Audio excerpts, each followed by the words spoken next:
Assalamualaikum warahmatullahi wabarakatuh. Di sini kami dari kelompok 11 mata kuliah Etika Bisnis Islam akan menyampaikan materi dari kelompok kami mengenai tanggung jawab sosial pelaku bisnis menurut Islam. Sebelumnya akan saya perkenalkan terlebih dahulu anggota kelompok 11.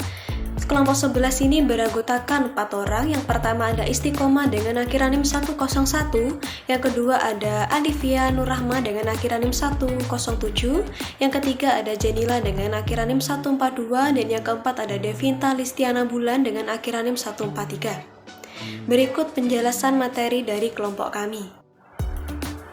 Baik, di sini saya atas nama Jenila dengan NIM 12402193142. Saya akan menjelaskan mengenai tanggung jawab sosial dengan pihak internal. Sebelum itu, saya akan menjelaskan terlebih dahulu apa itu tanggung jawab sosial perusahaan. Tanggung jawab sosial perusahaan adalah suatu konsep bahwa organisasi, khususnya perusahaan, itu memiliki suatu tanggung jawab terhadap karyawan, konsumen, supplier, pemegang saham, investor, komunitas, dan lingkungan dalam segala aspek operasional perusahaan, seperti terhadap masalah-masalah yang berdampak pada lingkungan seperti polusi, limbah, keamanan produk, dan tenaga kerja. Selanjutnya mengenai tujuan tanggung jawab sosial perusahaan. Sebenarnya ada beberapa tujuan tanggung jawab sosial perusahaan, akan tetapi di sini saya akan menjelaskan 3 diantaranya tujuan tanggung jawab sosial perusahaan. Yang pertama, agar perusahaan tersebut mendasarkan setiap kegiatan yang dilakukan berdasarkan dengan norma, moral, dan etika. Yang kedua, agar perusahaan dapat menghasilkan atau meluncurkan produk yang mampu memenuhi kebutuhan para penggunanya atau konsumen. Dan ketiga, agar perusahaan dapat memberikan informasi dan melakukan promosi secara jujur dan faktual terhadap produk yang dihasilkan.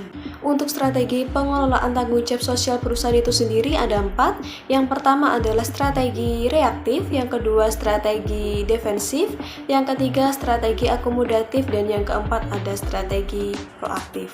Tanggung jawab sosial dengan pihak internal. Siapa saja yang masuk dalam pihak internal itu? Di sini ada 3, yaitu yang pertama pemilik perusahaan, yang kedua ada pemegang saham, dan yang ketiga ada karyawan. Saya akan menjelaskan mengenai tanggung jawab sosial dengan pemegang saham dan tanggung jawab sosial dengan karyawan. Yang pertama, saya akan menjelaskan terlebih dahulu mengenai tanggung jawab sosial dengan pemegang saham. Perusahaan harus melibatkan para pemegang saham dalam setiap pengambilan atau pembuatan keputusan di dalam perusahaan tersebut. Mengapa? Karena perusahaan memiliki tanggung jawab yang besar yang berkaitan dengan kepuasan para pemegang saham, dan di mana semua keputusan yang diambil oleh perusahaan adalah demi kepentingan para pemegang saham. Dan hubungan timbal balik antara pemegang saham dan pemilik perusahaan ini sangat menguntungkan, sehingga diharapkan tetap terjaga agar tujuan suatu perusahaan dapat tercapai secara maksimal. Yang kedua adalah tanggung jawab sosial dengan karyawan. Dalam melakukan suatu pekerjaan di dalam perusahaan atau organisasi, pemilik perusahaan harus memiliki tanggung jawab terhadap karyawan, seperti memberikan fasilitas yang nyaman dan sesuai bagi karyawan, memberikan gaji yang sesuai dengan perjanjian yang tertulis, dan tidak melakukan diskriminasi terhadap karyawan dalam hal apapun.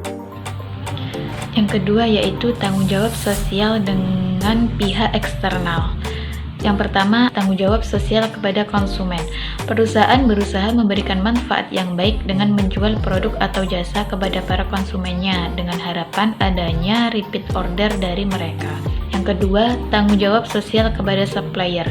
Kerjasama antara perusahaan dengan para supplier harus dijaga dengan adanya tindakan kejujuran dalam penetapan harga dan hak untuk menjual, mengedepankan rasa toleransi agar tercipta hubungan jangka panjang dalam bisnis, selalu bertukar informasi dengan supplier, dan melakukan pembayaran secara tepat waktu pada para supplier. Yang ketiga, tanggung jawab sosial kepada lingkungan. Tanggung jawab sosial di sini berkaitan dengan hal kelestarian lingkungan. Beberapa hal yang biasanya dilakukan perusahaan adalah memberikan manfaat kepada masyarakat sekitar seperti di bidang pendidikan, kesehatan, fasilitas umum, dan bantuan sosial. Nama saya Devinta Listiana Bulan dengan akhiran NIM 143. Di sini saya akan menjelaskan subbab berikutnya, yaitu etika pelaku bisnis terhadap alam dan lingkungan. Seorang pebisnis harus memiliki sifat-sifat sebagai berikut. Yang pertama ada sifat sidik, yaitu mempunyai kejujuran dan selalu melandasi ucapan, keyakinan atas dasar nilai-nilai yang sudah diajarkan oleh agama Islam. Yang kedua, sifat amanah, yaitu menampilkan sikap keterbukaan, kejujuran, pelayanan yang optimal apalagi berhubungan dengan pelayanan masyarakat. Pelaku usaha memiliki tanggung jawab untuk mengamalkan kewajiban-kewajibannya. Yang ketiga, ada sifat tablik, yaitu harus diterapkan karena pelaku usaha harus bersikap bijak, sabar, argumentatif sehingga akan menumbuhkan hubungan kemanusiaan yang solid dan kuat. Selanjutnya ada sifat fatonah yang berarti mengerti. Maksudnya memahami segala sesuatu yang menjadi tugas dan kewajiban pelaku usaha. Dan yang terakhir ada sifat istiqomah atau konsisten yang harus diterapkan dalam etika bisnis Islam karena ketika menghadapi godaan dan tantangan tidak akan gampang menyerah. Etika bisnis mengatur tentang kebiasaan dan perilaku bisnis yang jujur dan berintegritas. Sedangkan lingkungan merupakan salah satu faktor yang mempengaruhi pembentukan dan perkembangan perilaku individu, baik lingkungan fisik maupun lingkungan sosio-psikologis. Etika bisnis berkaitan dengan lingkungan karena bisnis berada di lingkungan. Etika bisnis dan lingkungan saling memengaruhi. Lingkungan terdiri atas intern dan ekstern. Lingkungan intern dimungkinkan untuk dikendalikan oleh para pelaku bisnis, sehingga dapat diarahkan sesuai keinginan perusahaan. Sedangkan lingkungan ekstern yaitu lingkungan yang berada di luar kegiatan bisnis yang tidak dapat dikendalikan begitu saja oleh para pelaku bisnis. Pelaku bisnislah yang harus mengikuti kemauan lingkungan ekstern tersebut agar kegiatan bisnis bisa selamat dari pengaruh lingkungan tersebut. Hubungan etika bisnis dan lingkungan intern merupakan bentuk pengendalian tindakan atau perilaku bisnis terhadap lingkungan di sekitar bisnis. Lingkungan intern meliputi tenaga kerja, peralatan, dan lain-lain. Lingkungan ekstern yang memengaruhi etika dalam bisnis yaitu lingkungan mikro dan lingkungan makro. Lingkungan mikro yaitu pemerintah, pesaing, publik, dan konsumen. Sedangkan lingkungan makro yaitu demografi, sosial, politik, dan sosial budaya. Baik, demikian penjelasan materi dari kami mengenai bab tanggung jawab sosial pelaku bisnis menurut Islam. Apabila ada kurang lebihnya kami mohon maaf. Terima kasih. Wassalamualaikum warahmatullahi wabarakatuh.